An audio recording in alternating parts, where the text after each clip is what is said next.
የሀገር መፍረስን የህዝብ መከራን እንዲራዘም ነው ድል እየሰጡ ያሉት። እሱን መጠንቀቁ አስፈላጊ ነው። የበረራቸው የአማራ ብቻ አይደለም። they want horizontal conflict at every level። በሶማሌና በኦሮሞ መካከል ለረጅም ጊዜ ሰላም ነበር ከ2018 ጀምሮ። በቅርቡ ቀስቅሰው ተረባርበን ነው ትንሽ ከሶማሌ ወገን ያሉት አንቂዎችም አመራሮችም የተሻሉ ስለሆኑ ነገሮች የረገበው። they want በመስራቅም የኦሮሞና ሶማሌ ግጭት እንዲፈጠር ይፈልጋሉ። ኢንተርኔት ሰሞኑን ፌስቡክ ምናምን ሳይ ነበር አልፎ አልፎ። በደቡብ በብሔሮች መካከልም ሽኩቻው እንዲፈጠር ይፈልጋሉ። they want to keep people busy። ይሄ ምን ያደርጋል? ሰው አይኑን ከዋናው የሀገሩ ችግር ከጦርነቱ፣ ከኑሮ ውድነቱ፣ ከመፈናቀሉ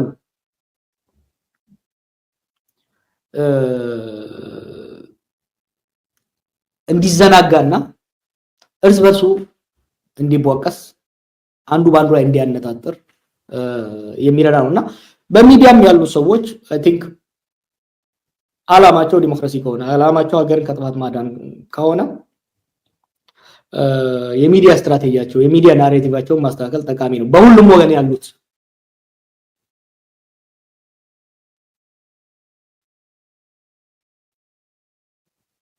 I can't hear you። አይሰማኝም። ኦኬ ይቅርታ። ከዚህ ጋር በተገናኘ እንግዲህ አንዳንድ ነገሮችን ማንሳት ያለብን ይመስለኛል። አንድ ሁለት ጠንካራ ጉዳዮች ወደ ኋላ ያስቀረን ነው። በተጨማሪ ግን አንድ ለተመልካቾቻችን መግለጽ የምፈልገው ነገር አለ። በስልክ ውይይት እናደርጋለን ብለን ነበር መግለጫ የለጠፍነው። ውድ አድማጭ ተመልካቾቻችን ከአቶ ጀዋር መሐመድ ጋር በምናደርገው ውይይት ላይ የስልክ ውይይት እናደርጋለን ብለን ያሰብነው ጊዜ በጣም የያዝነው አጀንዳ ሰፊ ከመሆኑ አንፃር ጊዜ በጣም ስላጠረን ሌላ ጊዜ ምናልባት ጉዳዮች ነገሮች የሚመቻቹ ከሆነ በሌላ ጊዜ የምናደርግ ነው የሚሆነው። ለዛሬ ስላልተሳካልን ይቅርታ ጠይቃለን። በለጠፍነው ማስታወቂያ ላይ ያንን ገልጸ ስለነበረ ይሄንን የሚጠብቁ ሰዎች ካሉ ያንን መግለጽ ተገቢ ሆኖ ስለተሰማኝ ነው። በሌላ ጊዜ ይሄንን ውይይት ማድረግ የምንችል ከሆነ ምናልባት ጊዜ አይተንና ጉዳዮችን ርዕሶችን መርጠን የምንሄድበት ነው የሚሆነው። ምናልባት ከዚህ ጋር በተገናኘ ቅሬታ የተሰማችሁ ሰዎች ካላችሁ ከወዲሁ ይቅርታ ለመጠየቅ እንወዳለን። ውይይታችን ግን እንደቀጠለ ነው የሚሄደው። ወደ ዲፕሎማሲ ልውሰድህ። እንግዲህ ዲፕሎማሲ ቅድመ አብይና ከአብይ በኋላ ሀገሪቱ ያለችበት የዲፕሎማሲ ስታንዳርድ ምን ይመስላል? ከዛ በርካታ ነገሮችን አነሳልሃለሁ። እንደው ያንተን ግምገማና እይታ አስቀምጥልንና ከዛ ጠንከር ያሉ ነገሮችን እናነሳለን።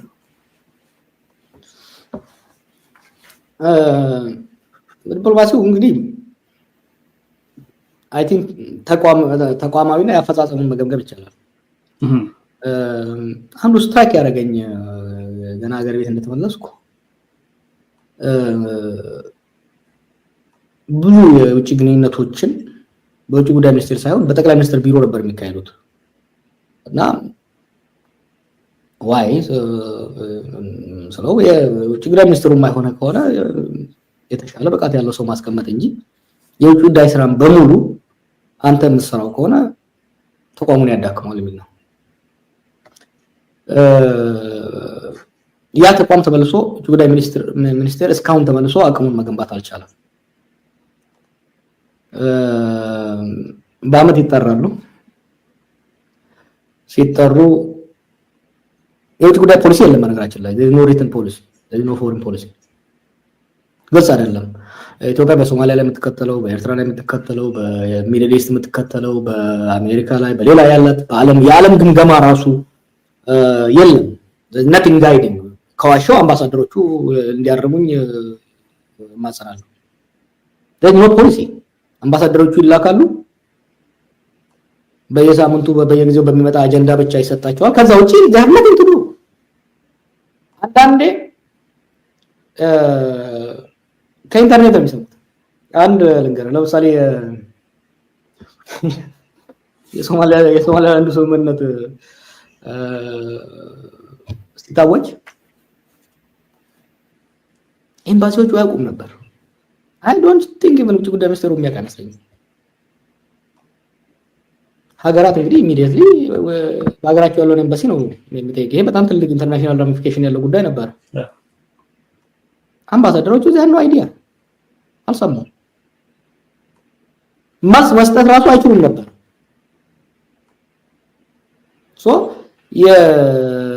አንደኛ የፖሊሲ የለም። የፖሊሲ አቅጣጫ እኮ ካለ ከዛ ፖሊሲ በመንደርደር ወቅታዊ ኢንፎርሜሽን እንኳን ባይኖረው አንድ አምባሳደር ወይም አንድ ዲፕሎማት ከዛ ፖሊሲ አቅጣጫ በመንደርደር በመላመት መልስ መስጠት ይችላል። የለም። ሌላው ዲፕሎማሲ የገዳው የአብይ ግላዊ ግንኙነት ከአመራሮች ጋር በጣም የተሻከረ ነው።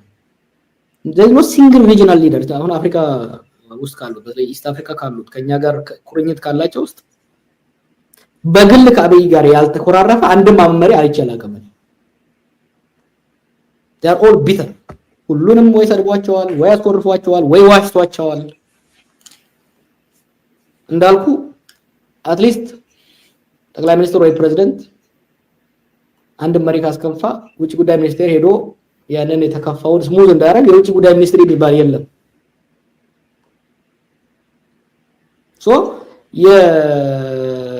የፐርሰናል ሪሌሽንሺፑ ዲፕሎማሲውን ጎርቶ የፖሊሲ አንደኛ የፖሊሲ አለመኖር፣ ሁለተኛ የግለሰባዊ ግንኙነቱ በጣም ሻክሯል። ምናልባት በአለም ላይ አንድ መሪ ካለ ከአብይ ጋር እስካሁን ግንኙነቱን የቀጠለ ኤምቢዚ ብቻ ነው፣ የኤሚሬቱ ብቻ ነው። ከሌሎቹ ጋር በግል ምዕራብ ካሉት ውስጥ ብዙዎቹን ዋሽቷቸው ነው። ኢንተርናሽናል ዲፕሎማሲ በመሪዎች መካከል ያለው አማኔታ ክሬዲቢሊቲ ወሳኝ። ብዙዎቹን ዋሽቷቸዋል፣ አስከፍቷቸዋል። ከዚህ የተነሳ ያለው የዲፕሎማሲያዊ ግንኙነት ሻሁ ከዚህ የዚህ ውጤት ምንድነው ብለን ነው በትግራይ ጦርነት ጊዜ እኔ አማጺ አንድ መንግስት በዲፕሎማሲ የዛን ያህል ዶሚኔት አድርጎ በአለም ላይ ይቻላል። ኮምፕሊትሊ ዶሚኔት በዌስትም በኢስትም በሁሉም ዶሚኔት ነው የተደረገው። የሶማሊ ላንድ ግንኙነት በውስጥ እንኳን ፕሮፐር ኮንሰልቴሽን ሳይደረግ የውጭ ፓርትነሮች ጋር ቅድመ ዝግጅት ሳይደረግ ተገባበት። ምናልባት ባለፉት ከዛዛ ጦርነት ካለቀ ወዲህ አሜሪካና ቻይናና ራሽያ የተስማሙበት አንድ ነገር ካለ የኢትዮጵያ መንግስት በማውገዝ ነው። በሶማሊላንድ ጉዳይ ራይቫል የሆኑት ራሽያና አሜሪካ ቻይናና ምክንያቱም የቴሪቶሪያል ኢንቴግሪቲ የድንበር ህልውና የኮሎኒያል አግሪመንቱ ጉዳይ ሁሉ ሀገር የሚነካካ ነው። ቻይና ታይዋን ጉዳይ አለባት። አሜሪካ የራሷ ከራሽያ ጋር ከክራይሚያ ጋር የምትሄድበት አለ። ራሽያ ብዙ ችግሮች ስላሉ እነዚህ ሳይወያዩ ኢቨን ለሶማሊላንድ ትንሽ ሶፍት ስፖት የነበራቸው እንግሊዞቹ ራሱ the way he went is so bizarre, so undiplomatic. ኢትዮጵያ እርቃኗን ቀረች። የኢትዮጵያ ዜጎች የባህር በር ላይ ከፍተኛ ድጋፍ አለ፣ ምንም ጥያቄ የለም። ይፈልጋል ኢትዮጵያ መናገር አቃተን because it was so bizarre የተደረገበት። ከዛስ በአንድ አመት ውስጥ ቀለበሰው። ጫናው አልተቻቻለም፣ እጅ ሰጠ። ሲንቅና ሲያጣጥለው የነበረውን ሐሰን ሼክን እጁን ጨብጦ ያንን ስምምነት ለመሰረዝ ተገደደ። እንደ ስኬትም ነው የሚቆርጡት። በነገራችን ላይ ብልጽግና ሰዎች እሱ ነገር የቱርክ ስምምነት እንደ ስኬት የሚሆነው የቱርክ ስምምነት እኮ ኢትዮጵያ በሶማሊያ ድንበር ያሉት አንደኛ ሶማሊያን ሪኮግናይዝ አታደርግም ነው። ምንም ትርቆ ዲፕሎማቲክ ቋንቋ ስለሆነ ነው እንጂ ሶማሊያ በዓለም አቀፍ ሕግ መሰረት ወደብ በሊዝም ይሁን በኪራይ ትሰጣለች ነው። ሶማሊያ እምቢ ብላ አታውቅም። ይሄንን ኤርትራም እምቢ ብላ አታውቅም። ሱዳንም እምቢ ብላ አታውቅም። በነገራችን ላይ የወደብ ጉዳይ እንደዚህ ግሎ ፕሮፓጋንዳ የሚደረግበት ኢትዮጵያ እኮ መለመን አለባት ወደብ ለማግኘት። we are the biggest market ትልቅ ህዝብ አለን፣ ትልቅ ኮንሱመር ህዝብ አለን፣ ትልቅ ፕሮዲዩሰር ህዝብ አለን። ብዙ ዕቃ እናስገባለን፣ ብዙ ዕቃ እንልካለን። ስለዚህ ኬንያ በላሙ ትለምናለች፣ ሱዳን ትለምናለች። ኤቭሪባዲ የወደብ ለኛ ችግር የፈጠረው የሴኩሪቲ ጉዳይ አይደለም፣ የኢኮኖሚ ጉዳይ መሆኑ ቀረና የሎያላዊነትና የፖለቲሳይዝ አደረግነው፣ ሴኩሪታይዝ አደረግነው። ሶማሊያ እኮ ወደቧን ለጦር እንጂ ለንግድ መጠቀም ይፈልግ ማን አለ? ግን የወደብ ጉዳይ ሴኩሪታይዝ ስናደርገው ታሪካዊ ጠባሳዎችን እንቆሰቁሳለን፣ ፉክክር ውስጥ እንገባለን፣ የነዛ ሀገር ብሔረተኝነት እንዲቀሰቀስ እናደርጋለን። ያ ነው ችግር። ምን ጅቡቲ ታጁራን ተጠቀሙ እያለች ነው። አያም ሹር ኤርትራኖቹ የሴኩሪቲ ጉዳይ ካልሆነ መጠቀም ላይ ችግር የለባቸው። ግን ይሄ መደረግ ያለበት ስሩ ኢኮኖሚ ኢንሴንቲቭ ስሩ ዲፕሎማሲ እንጂ እሉስ ከተገባባ ማን ነው የሚሰጠው? እንግዲህ ይሄንን ነገር አንዳንድ የብልጽግና ሰዎች ሲናገሩት በደንብ አንተ አሁን ፖለቲከኛ ብቻ ሳትሆን የፖለቲካ ፓርቲ አመራርም ነህና ምናልባት ድሉ ከቀናችሁና ምርጫ የምታሸንፈው ከሆነ ሀገር ለመምራት ወደዛ ትሄዳለህ። ናቫል ቤዝ ያስፈልገናል ማለት ይሄ ወታደራዊ ስፍራ ያስፈልገናል፣ የጦር የባህር ኃይል ማስፈሪያ ቦታ ያስፈልገናል። ስለዚህ ግዴታ ነው ባህር በር ብቻ ሳይሆን ለዛ ማስፈሪያ ራሱ ያስፈልገናል። ትልቅ ህዝብ ነን፣ በባህር ለሚቃጣብን ጥቃት የሚመክት የሚችል ኃይል ያስፈልገናል። ባህር በር ብቻ አይደለም የሚል ሌላኛው በደንብ ነገሩን እንዲጋበል ያደረገው እሱ ይመስለኛል። የሶማሌላንዱንም እና እሱ ያስፈልገናል ብሎ የሚያምኑ ሰዎች አሁንም በዛ ደረጃ ቅኝቱን የሚያስገዱ ሰዎች አሰብንም በዛ ደረጃ የሚያስቡ ጠቅላይ ሚኒስትሩም ድንበራችን ቀይ ባህር ነው ብሎ እስኪናገር የሄደበት እሱ ይመስለኛል። ከዛም ባለፈ ደግሞ የባህር ኃይል ጭምር አሰልጥነው ማለት ሙሉ በሙሉ በመሬት ተከባ ያለች ሀገር ግን ባህር ያላት ሀገር ሆናለች እና ኢትዮጵያ ለዛ ጭምር ይመስለኛል ይሄ ነገር እየተከደ ያለው። ምንድነው እይታ እዚህ ላይ? ኢትዮጵያ ባህር ኃይል ይጠቅማታል፣ ምንም ጥያቄ የለም። ወደብ ይጠቅማታል፣ ምንም ጥያቄ የለም። ማግኘት አለብን። አዎ፣ ይሄ ግን በስሜት ሳይሆን በስሌት የሚመጣ ነው። በመፈክር ሳይሆን በስራ የሚመጣ ነው። ሪያሊቲን በመቀበል የሚመጣ ነው። ኦኬ። ከሶማሊያም ከኤርትራም ጋር ረጅም ታሪክ አለን። አብዛኛው የጦርነት ታሪክ። አካሄዳችን የትላንትን ቁስል የሚፈቀፍቅ መሆን የለበትም ነው። የመንግስት ደጋፊዎች አንድ ነገር ራሳቸው ይጠይቁ።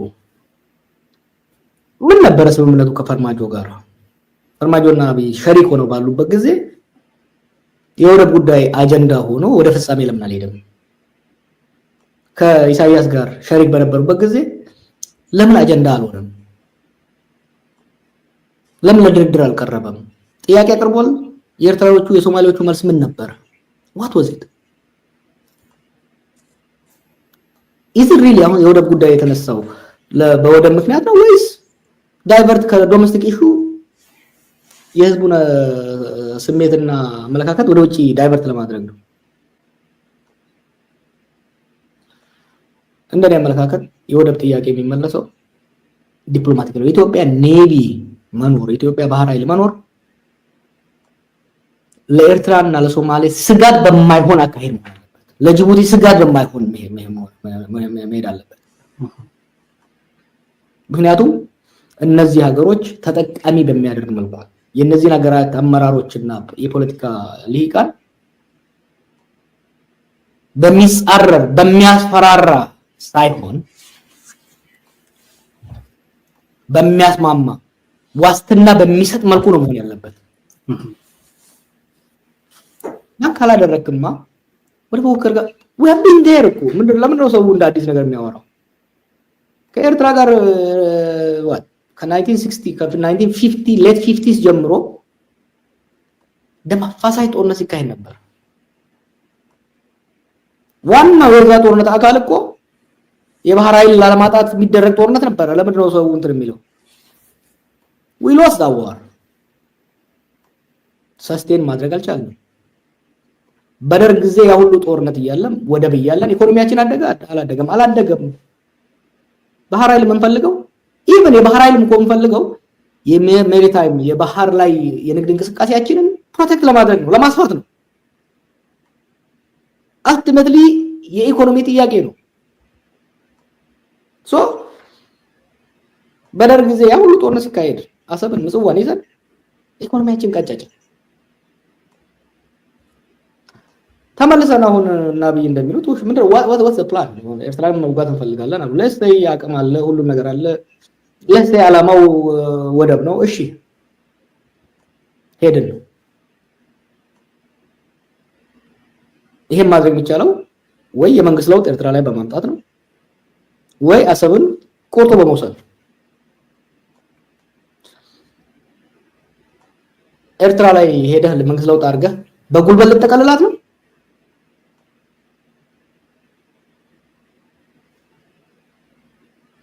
ፊቼንና መቂን መቆጣጠር ያልቻለ መንግስት በምን መልኩ ነው ህዝቡ በሙሉ ጦር የሆነውን ሀገር ሊቆጣጠር የሚችል? የኤርትራን ቁስል የኤርትራኖችን ቁስል በመነካካት እኔ I talk to people የኢሳያስ ተቃዋሚ የሆኑ ሰዎችን አገኛቸዋለሁ።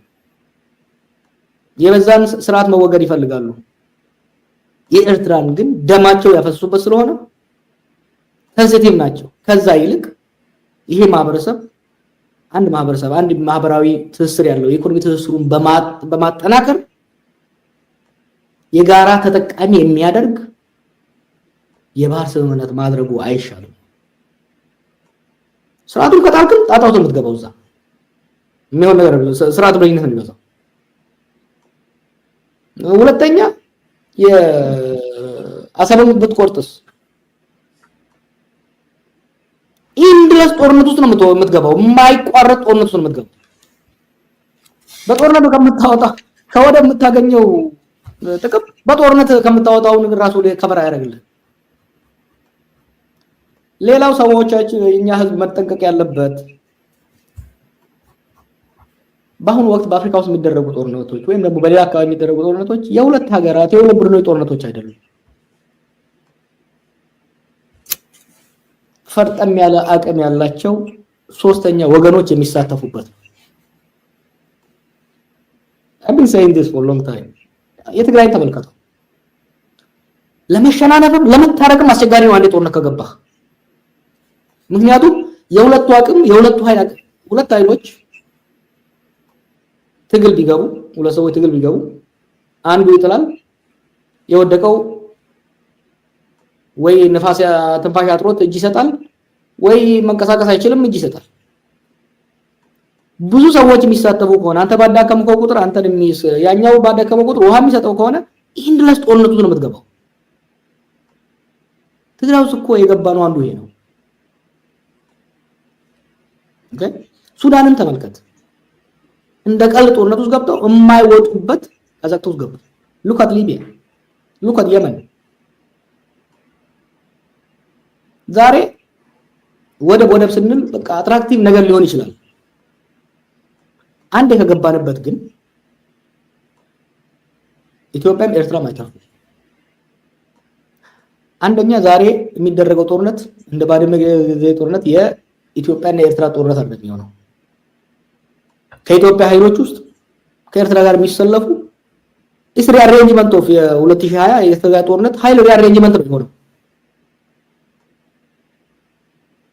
የሁለት ሀገሮች ሳይሆን ትርምስምሱ የወጣ ከማን ጋር ተሰለፈ ልታውቅ የማትችለው የኃይል አስተላለፍ ነው የሚፈጠረው። ለሴም ወዝ ሶማሊ እና እንደኔ የባህር ጉዳዮችም ሌሎችም በሰላማዊ መንገድ በዲፕሎማሲያዊ መንገድ የአካባቢውን ሀገራት ጥቅም የበለጠ በሚያቆራኝ የአካባቢውን ህዝብና ፖለቲካ አመራር የሚያስፈራራ ስጋት ውስጥ የሚከት ሳይሆን አለኝታ ሊሆን የሚችል ሊያረጋጋ በሚችል መንገድ መሄዱ ለሁሉም ህዝቦች የሚጠቅም ይመስለኛል። በጣም ጥሩ ጀዋር። ሌላኛው እንግዲህ ዛሬ ያወራን ያለነው የ7 ዓመት ፖለቲካዊ ጉዞና የሀገር ጉዞ ስለሆነ ረዘም ያሉ ነገሮችን ነው እያነሳን ያለነው። ሁሉም ደግሞ በጣም ኮንክሪት የሆኑ ነገሮች ይመስሉኛል እያነሳን ያለነውና ተመልካቾቻችን እንደማትሰራችሁ ተስፋ አደርጋለሁ። ጀዋርም ጊዜን እየወሰድኩ እንደሆነ አውቃለሁኝ፣ ግን በጣም ሰፊ አጀንዳ ስለሆነና ትልቅ ርዕስ ስለሆነ የዛሬውን በዚሁ እንቀጥላለን። ወደ ሉዓላዊነት ልውሰድ። ሉዓላዊነት ቅድመ ብልጽግናና ዛሬ የሀገር ሉዓላዊነት ምን ይመስላል? በርካታ ሰዎች ሉዓላዊነትን እንደ ትልቅ ነገር ይወስዳሉ። ብልጽግና ዛሬ አንተ በምትጠቀመው ቋንቋ ልጠቀምና የብልጽግና ደሴት ወይ ደግሞ እንደ ሺሻ ባሸበረቀች ከተማ ላይ ቁጭ ብለው ብዙ ነገር ይናገራሉ። ደመሰስ ናቸው የሚሉ መከላከያ ጀነራሎችም አሉ። ግን በተቃራኒው በሁሉም አቅጣጫ ሉዓላዊነት ተደፍሯል። በጅቡቲ ሳይቀር አልሸባብ ጭምር ድንበር አቋርጦ በርካታ ግዛቶችን ሄዶ ጥቃት የሚፈጽምባት ሆናለች። ደቡብ ሱዳን ወረዳን ተቆጣጥራለች። ሰፈር ቀይራለች። ሀገር ስም ቀይራ የራሷን ዜጎች እዛ አስፈራለች። የኢትዮጵያ ዜጎች የነበሩትን መታወቂያ ሰጥታ የራሷ ዜጎች አድርጋለች ያለምንም ህጋዊ ስምምነትና ህጋዊ ፈቃድ። ኤርትራ ተመሳሳይ ነገር አድርጋለች። በርካታ ቀበሌዎችን ከትግራይ ወስዳ ኢትዮጵያዊ የሆኑ ሰዎችን ወስዳ የራሷ ዜጎች አድርጋ ሳዋ ጭምር ወስዳ እያሰለጠነች ነው የምትገኘው። የሉዓላዊነት ጉዳይ ሲታይ ኢትዮጵያ የምትባል ሀገር የለችም የሚሉ ሰዎች አሉ። ሱዳን በርካታ መሬትን ይዛ አልቡርሃን ጭምር አካባቢ ጋር ስመምቼ ያስኩት ምንድነው የምታዩት የሚባልበት ሁኔታ ነው ያለውና አብይ ግን ከማንም ጎረቤት ጋር ተዋግቼ አላቅም ሰላም ነው ያለ ነው የሚል ነገር ይናገራል። ሉዓላዊነት እንዴት ይታያል? የኢትዮጵያ አሁን ያለችበት ሁኔታ እንዴት ነው የምትገልጸው? ሉዓላዊነት እኮ የውስጥ ጥንካሬ የውስጥ ሰላም ነጸብራቅ እኮ ነው። እኔ ስለ ድንበር መናገር እኮ ቅንጦት አይደለም እንዴ? ምን ሉዓላዊነት ግን እንዳልኩ መቂ ላይ እኮ ሉዓላዊነት የለም። ሉዓላዊነት እኮ የስቴት ሉዓላዊነት ከውጭ ኃይል ጋር ብቻ አይደለም። የስቴት የመንግስት የማዕከላዊ መንግስት የመንግስት ተቋማት የመንግስት የጸጥታ ኃይሎች የአቅም የበላይነት ማለት እኮ ከመንግስት ፈቃድ ውጪ ታጥቆ የመንቀሳቀስ የመግደል የመዋጋት አቅም ያለው ኃይል አለመኖር ማለት ነው። ድሮ በደርግ ጊዜም በኃይለሥላሴ ጊዜ በደርግ ጊዜ ከፍተኛ ጦርነት ተካሄደ ሲባል የኤርትራ በረሃ የባሌ በረሃ ምናልባት የኦጋዴን በረሃ ውጪ ሌላው የኢትዮጵያ አካል ሰላም ነበር፣ መንግስት ቆጣጥሯል። አሁን ያ የለም። ታታስ ቼንጅ እና የድንበር ጉዳይ ብዙም እኔ እንደ ኢሹ መሆን ያው ሌላ ሀገር ብለን ካልሄድን በስተቀር ያን እንኳን ማስጠበቅ ተውና ወደ በ100 ኪሎ ሜትር ሬዲየስ ውስጥ ማስጠበቅ አልተቻለም። ከዛ ይልቅ የጎረቤት ሀገሮች ግንኙነት እንዴት ነው ያለው? አደጋ የሚታየኝ አሁን ነው ከሱዳን አንፃር። እሱም በደንብ እንበታለን። ጀዋር የሉዓላዊነትን ጉዳይ አንድ ነገር ላንሳልህ። ቅድም በመከላከያ ጉዳይ ረጅም ተከራክረን አውቃለሁኝ፣ ግን ድጋሚ እዚህ ጋር የመከላከያ ተጠያቂነት ጎላ ብሎ ይመጣል። ከራሱ ህዝብ ጋር ለአብይ ስልጣን ብሎ በዛ ደረጃ የሚዋጋ መከላከያ በህገ መንግስቱ ጭምር ምሎ ተገዝቶ ሊያስጠብቀውና ሊጠብቀው ቃል የገባለት ድንበር በዚህ ደረጃ ሲጣስ ምንም አይናገርም። ታዲያ ያ መከላከያ እዛ ድንበር ያሉ ሰዎች ዛሬ ቢናገሩት የኔ ወገን አይደለም ቢሉት ሊፈርስ ደንታ አይደለም ቢሉ ማን ይቀየማቸዋል የሚሉ ሰዎች አሉ። ከሉዓላዊነት ጋር በተገናኘ ድንበር ማስከበር መከላከያ ማለት ነው ወይ ደግሞ ምንም የማይናገር መከላከያ? ምንም አይናገርም እኮ አይደለም። መከላከያ ሸዋ ላይ ወለጋ ላይ አርሲና ጎንደር ጎጃም ላይ ቢዚ ነው። ምን ታደርጋለህ? if you are the commander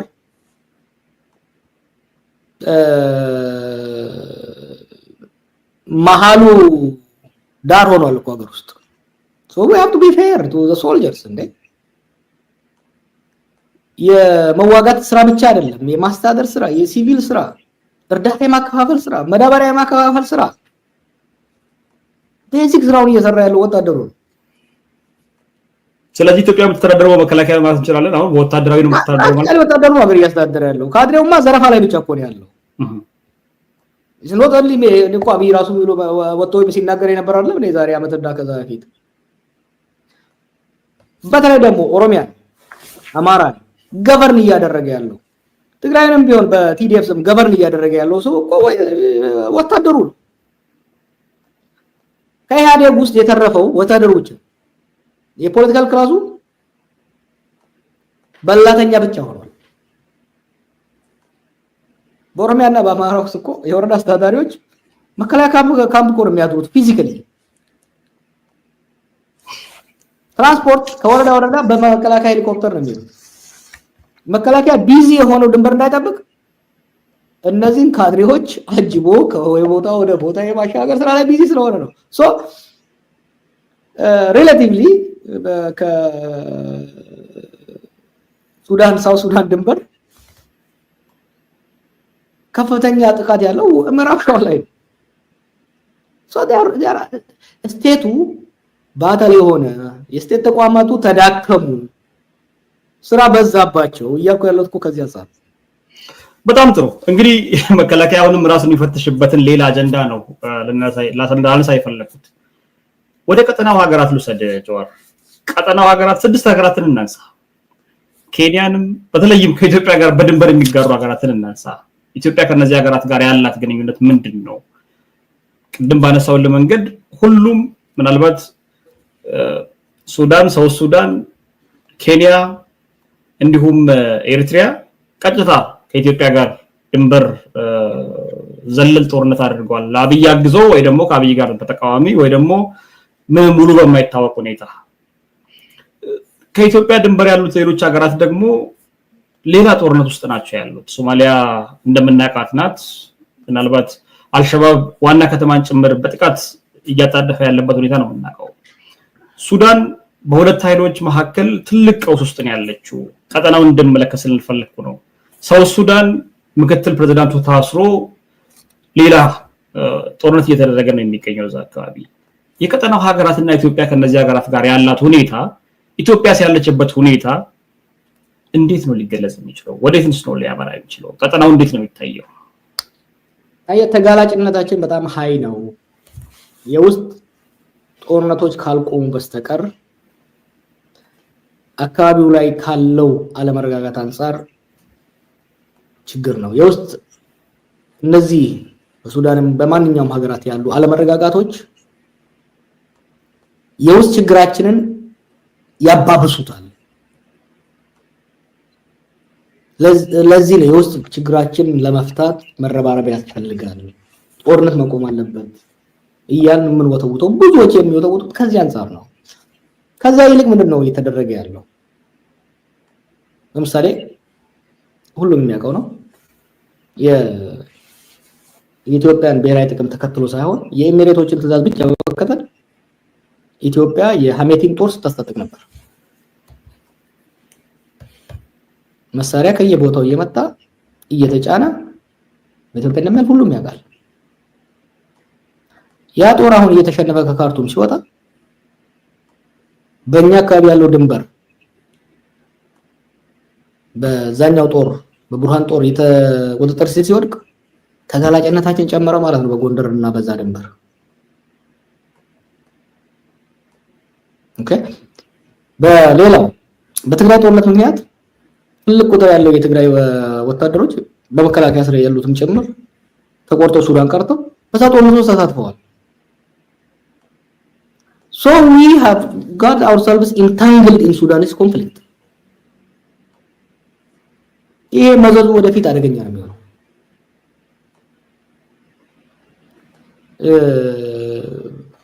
ከቅድም እንዳልኩ ደግሞ ከሌሎች ሀገራት አመራሮች ጋር ያለው ቁርሾና ግለሰባዊ ሽኩቻ የኢትዮጵያን ጸጥታና ደህንነት የሚያጎድፍ ነገር የሚጎዳ ነገር ሲመጣ ባይደግፉም ራሱ ምን አገባኝ ወደሚሉበት ደረጃ ላይ የገቡበት ነው ያለው።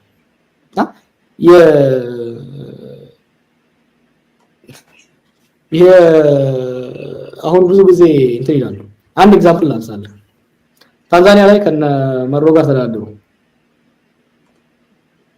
በዓለም አቀፍ ስምምነት ከአሜሪካኖች ጋር ከሁሉ ጋር ተፋርመው የወሰዱትን የኦኤልኤን አመራር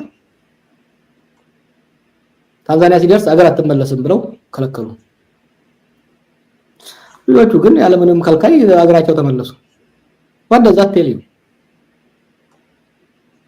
አንደኛ መጀመሪያው መንግስት ሊከተለው የፈለገው ቀሽም አካሄድ ነበር። አቅሙን ሳያቅ ማስፈጸም የማይችለውን ነገር ማስፈጸም የሚያስችለው አቅም እንደሌለው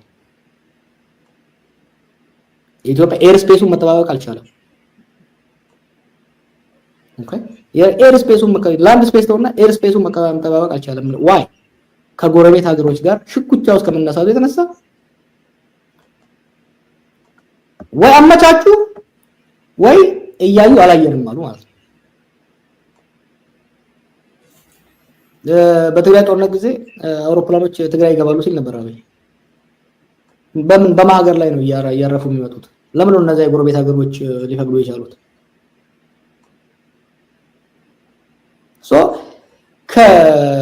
የተወሳሰበ ነው የሀገር ውስጥ የጸጥታ ሁኔታና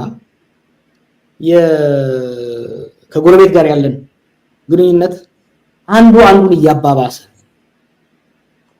የሀገር ውስጥ ጦርነቱ አቅምን ሲያመናምን የተዳከመን ማንም አይፈራም። ጎረቤት እኮ የጎረቤት ሀገር አንተን የሚደግፍህ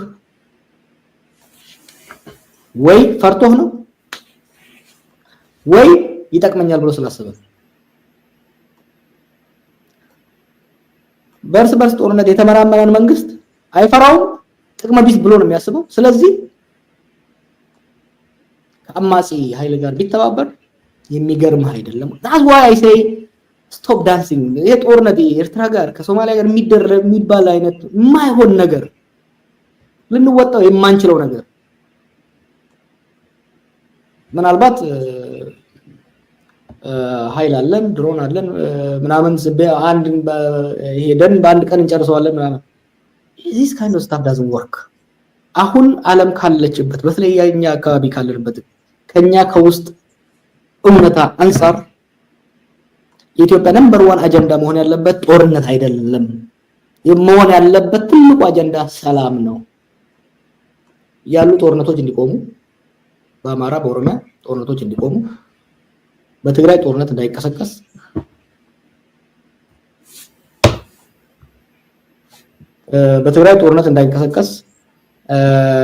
ከኤርትራ ጋር ሌላ ጦርነት ውስጥ እንዳንገባ መስራት። we should focus on silencing the guns. anything else is a joke ልንገር አይደለ? ኢኮኖሚው አያድግም፣ መንግስት አይጠናከርም። ቀስ በቀስ እየመነመንን እየተዳከምን መስቀልቅላችን እየወጣ የኔክስት ጄነሬሽኑ ተስፋ እየጨለመ የሚሄድበት ድል ይፈጠራል። ጥሩ ረጅም ጊዜ እንደወሰድኩብ ይታሰበኛልና እስኪ አይበቃንም እንዴ? አሰምቷቸው ጨርሰናል። መቋጫው ምን ይሆን? በርካታ ሽንቁሮችን አስተናል። ትልቅ ክፍተቶች እንዳሉ አሳይተናል። ላለፉት 6 ዓመትና 7 ዓመታት ብልጽግና የሚመጻደቅባቸው ሁሉ ነገሮች ባዶ እንደሆኑም ተመልክተናል። ምን ይሻላል? አሁን ቋጫው ለቀው ትልቁ አጀንዳ ኢትዮጵያ መሆን ያለበት ሰላም መሆን አለበት። የትግሎች አቅጣጫ በሙሉ ጦርነትን ማስቆም ላይ ትግራችን ጦረኞች ላይ መሆን መቻል አለበት። ኢትዮጵያ ውስጥ የጦርነት ዋናው መንስኤ የአብይ አካሄድ ነው። ሽግሩን ከሀዲዱ አውጥቶ አገሪቷን መቀመቅ ውስጥ የከተተው የማይሆን ተስፋ ይዞ በመሄድ እኮ ነው። እኔ እኮ ኦቶሪቴሪያን ሆኖ ስቴብል ቢያደርግ ራሱ ጊዜ ልትሰጠው ትችላለህ። አሁን የሄደበት ሊሆን በማይችል ኢትዮጵያ ውስጥ አምባገነናዊ ስርዓት ለመገንባት የሚያስችል ፖለቲካዊ፣ ኢኮኖሚያዊና ማህበራዊ ሁኔታ የለም፣ ሊመጣም አይችልም። አኖክራሲ ውስጥ ነው ያለነው ይብያለው ደጋግሜ። አሁን ወደ አናርኪ ነው የምንገባው ከእንግዲህ በኋላ። መከላከያ የተዳከመ ነው የሚሄደው፣ ሴኩሪቲ ሴክተሩ የተዳከመ ነው የሚሄደው፣ ኢኮኖሚው የተዳከመ ነው የሚሄደው። የፖለቲካ ቀውሱ የሴኩሪቲ ቀውስ አመጣ፣ የሴኩሪቲ ቀውሱ የኢኮኖሚ ቀውስ አመጣ። እነዚህ ሶስቱ አዙሪት ውስጥ ከተቱን። ከዚህ አዙሪት መውጣት የምንችለው ቅድም እንዳልኩ እየተካሄዱ ያሉ ጦርነቶች እንዲቆም ይሄ ጦርነት እንዲቆም ባለው መንግስት ላይ ጫና ማድረግ